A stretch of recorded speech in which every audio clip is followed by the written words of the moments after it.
और न्यायालय ने तज्ञों की समिति नियुक्त की है और वो तज्ञ समिति जिसमें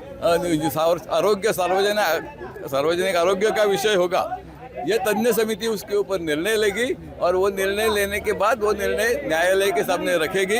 उसके ऊपर न्यायालय अपना अंतिम निर्णय, तब तक कोर्ट ने पहले सब हुक्म है वो चालू रखे है, उसमें कोई बदलाव नहीं किया है।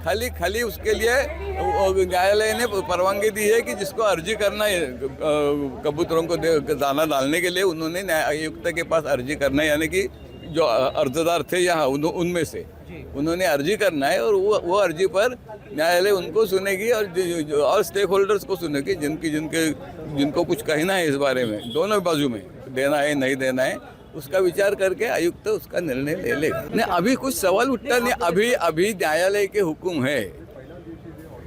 महानगर पालिका ने उनके नियमों के अंतर्गत ऐसा कहा कि जिससे सार्वजनिक आरोग्य को नुकसान हो, इस प्रकार के रास्ते पर या सार्वजनिक स्थलों पर ऐसा दाना पानी मत खिलाया जाए।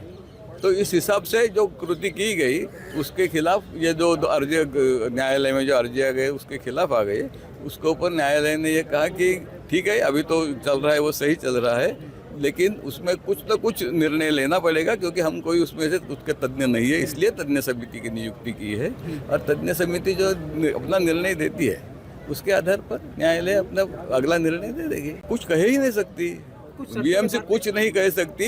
बीएमसी को जो खाली बोला गया है, यानी कि एमसीजेएम को जो बोला गया है, मुंबई महानगर पालिका को बोला गया है कि अगर कोई इस प्रकार अर्जी करता है तो वो अर्जी उनको सुनवाई सुन के या और भी जिसके आरोग्य के विषय में जिसको कुछ कहना है या सामने रखना है, तो वो जो सुझाव है वो सुझावों का विचार करके आयुक्त इसके बारे में अंतिम निर्णय ले लेंगे। ये अर्जियों के बारे कब बैठेगी मालूम नहीं, लेकिन न्यायालय ने ऐसा बोला है कि ये जो समिति है उसके उस विषय में। Thanks for watching the video. If you like it, please press the like button, share your views in the comment section, and please subscribe to India News TV for more such updates.